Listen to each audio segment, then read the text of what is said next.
ছবিটা একটু নেটে ছাই দেন তো। তাই ওরে ভিডিও করতেছে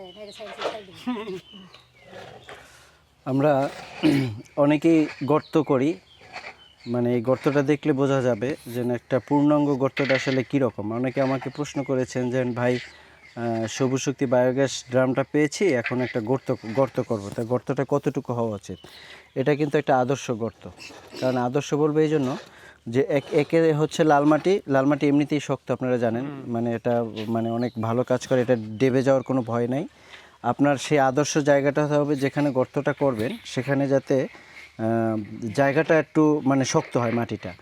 এখন মাটিটা অর্থাৎ ভবিষ্যতে যাতে ড্রামটা, যেহেতু এটা এখানে 1700 কেজি গোবর, 1700 কেজি পানি থাকবে, প্রায় 3400 কেজি লোড নিয়ে থাকবে। তো আমাদের দেখতে হবে ভবিষ্যতে এই মাটিটা ডেবে যাওয়ার কোনো ভয় আছে কিনা। যেহেতু এখানে আশেপাশে দেখতে পাচ্ছেন এখানে একদম চতুর্দিকে মাটি আছে, এখানে একটা গর্ত করা হয়েছে। গর্তটার পরিমাপ হবে কীভাবে? 4 ফিট গভীর। যেহেতু 7 ফিট লম্বা একটা ট্যাঙ্কি, এটা 4 ফিট গভীর। আর এই ব্যাসার্ধ হবে হচ্ছে এটার 7.5 ফিট অথবা 8 ফিট।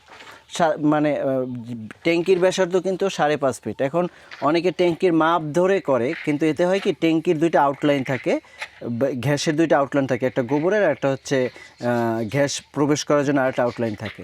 এখন এই যে দুইটা আউটলাইনের জন্য কিন্তু আপনার আধা ফিট মানে 1 ফিট জায়গা নষ্ট করে। তো 5 ফিট আর 1 ফিট 6 ফিট, আর এটা মুভমেন্ট করার জন্য 1 ফিট। এই জন্য আমরা সবসময় আদর্শ একটি গর্ত হিসেবে ধরে নেই 7 ফিট গর্ত করতে হবে, 7 ফিটের 4 ফিট গভীর করতে হবে, এবং 7 ফিট থেকে 7.5 ফিট এটা হলো ব্যাসার্ধ, মানে চতুর্দিকে রাউন্ড করে করতে হবে। এখন চতুর্দিকে রাউন্ড কিভাবে করে অনেকে বুঝে না, এটা মাপটাও বুঝে না। কীরকম?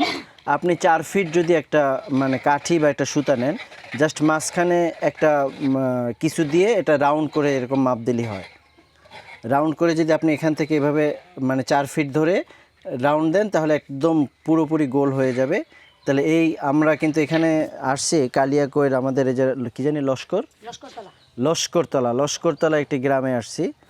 এখন এইখানে আসার পরে দেখলাম এরা যে গর্তটা করছে এটা কিন্তু এক হিসেবে বলা যায় একটি আদর্শ গর্ত, কারণ এখানে কোনো ভুল নাই। অনেকে 4 কোণা করেন, এই 4 কোণা করা যাবে না। যেহেতু আমার দেখতে পাচ্ছেন টাঙ্কির ব্যাসার্ধটা এটা কিন্তু গোল, ঠিক আছে? এটা যেহেতু গোল, তাহলে আমাদের খেয়াল রাখতে হবে গর্তটাও যাতে আমাদের গোল হয়। গোল হইলে এটা এখানে আমরা বসানোর পর এটা কীভাবে মুভমেন্ট করতে হয় এটা আমরা আপনাদেরকে দেখাবো। আর সারা বাংলাদেশে আমরা এই বায়োগ্যাস প্ল্যান্টটা দিয়ে থাকি অনলাইনের মাধ্যমে। অনেকে প্রশ্ন করেন ভাই আপনাদের কালিয়াকৈর কোনো শোরুম আছে কিনা। আসলে যেহেতু এখন অনলাইনের যুগ, এখন আর শোরুমের প্রয়োজন হয় না। এখন আপনি চাইলেই বাংলাদেশের যে কোনো প্রান্ত থেকে অর্ডার করতে পারেন, পৌঁছে যাবে আপনার বাড়িতে আমাদের এই টাঙ্কিটি। ভালো থাকবেন, দেখা হবে আবার।